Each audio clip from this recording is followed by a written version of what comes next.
maintenant, nous allons voir ensemble quel est le profil de Saturne, euh, même s'il y en a plusieurs, mais on va toujours retrouver plus ou moins le même, on va dire, le même archétype hein, d'un dieu extrêmement violent, sanglant, euh, qui va, euh, qui va réclamer des sacrifices. D'ailleurs, dans la mythologie, dans la mythologie grecque, on va retrouver eh bien, Chronos qui va dévorer ses propres enfants parce qu'il a peur d'être détrôné. Alors j'ai fait un petit lien un jour, j'avais réussi à faire le lien entre un passage de l'Apocalypse, je crois que c'est Apocalypse 12, je sais plus, le passage où il y a la femme et le dragon, et en fait, si on fait si on fait la comparaison avec la mythologie grecque, avec Chronos qui veut bouffer son gosse et sa femme qui s'enfuit, et bref, il lui faut manger un caillou pour lui faire croire qu'il a mangé le bébé, et bref, etc., etc.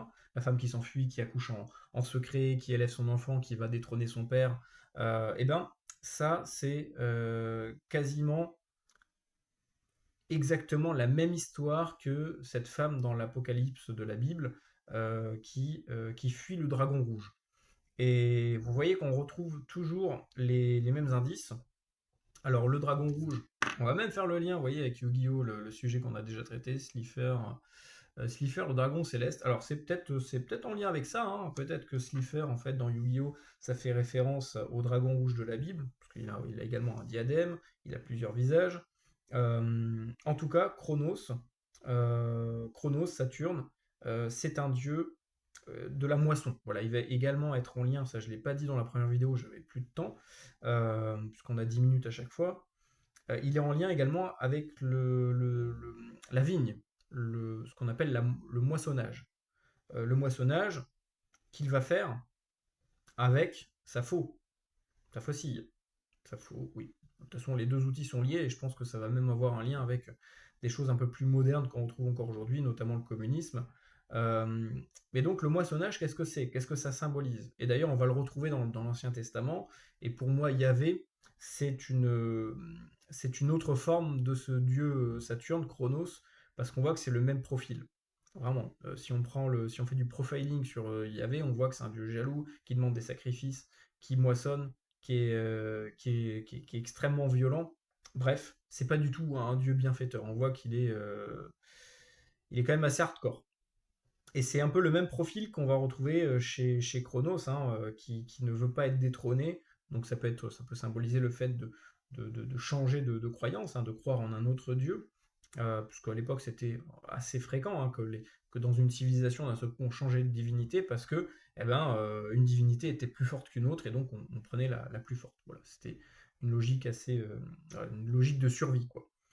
Et donc, le profil de Saturne, il est que bah, c'est un dieu qui demande des sacrifices, et d'ailleurs, bah, encore aujourd'hui, on peut retrouver ce culte-là lié, on retrouve toujours ce lien avec le sang qui est symbolisé sous la forme du vin. Bon, vous voyez très bien où je vais en venir. Le vin, on le retrouve partout dans la Bible, hein, c'est un truc de fou. Lorsque vous lisez vraiment la Bible, l'Ancien et le Nouveau Testament, vous allez voir qu'en fait, il parle tout le temps de sang, de sang, ou de la vigne, ou du raisin, ou de la moisson. Voilà, dans l'Apocalypse, on retrouve pareil les différents fléaux où à un moment donné, il va falloir moissonner. Qu'est-ce que ça symbolise? Eh ben, ça symbolise récupérer des âmes, en fait, hein. Voilà, ça veut dire zigouiller, quoi. Voilà, si je peux pas être plus clair. Pour abreuver ce dieu qui réclame toujours plus. D'ailleurs, je me suis posé une question il y a quelque temps par rapport aux différents conflits qui se déclenchent.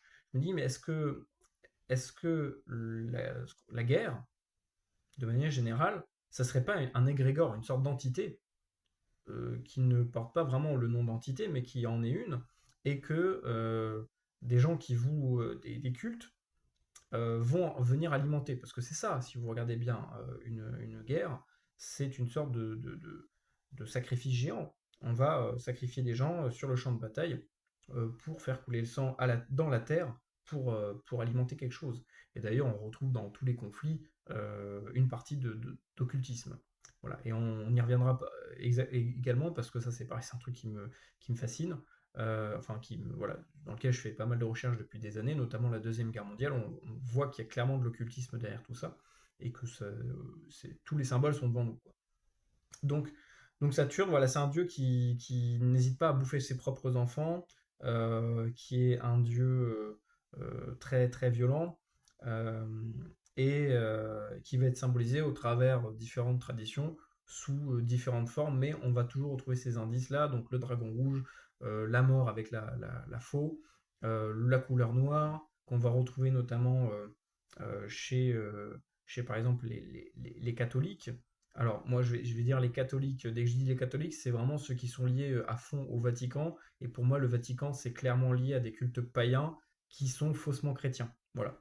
C'est clair et net aujourd'hui, on le voit. Si on regarde même l'historique, hein, enfin, je sais pas, il faut juste être logique. Vous regardez la Bible, Rome, les Romains ont toujours été farouchement opposés au Christ.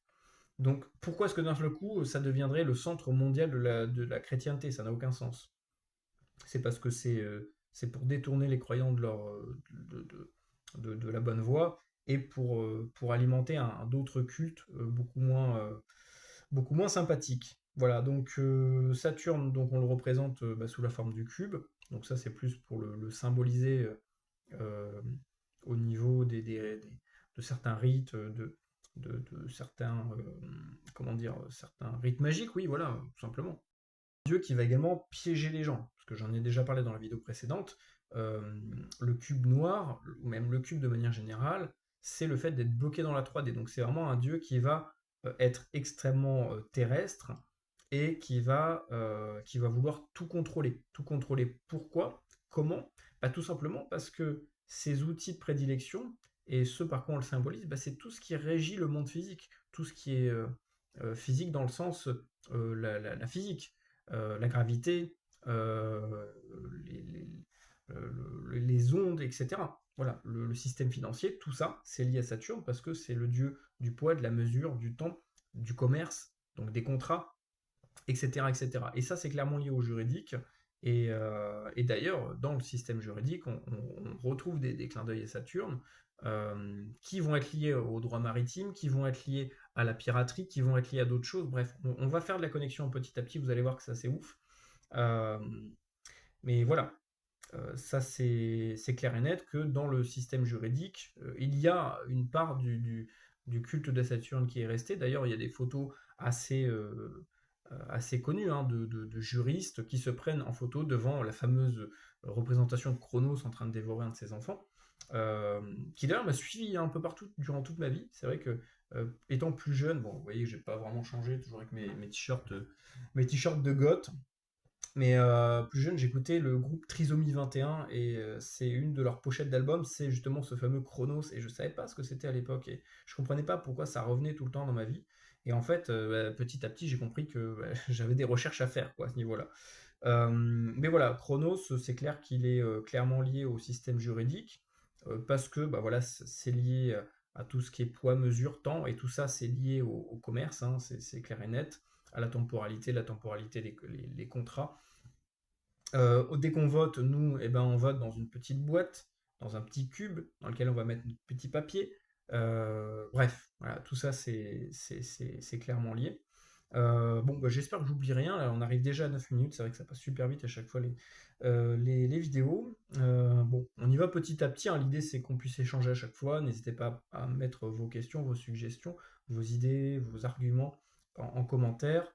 Si vous voulez soutenir mon travail, il y a un petit Tipeee en description. Et puis, bah, d'ici là, prenez soin de vous, et à très bientôt.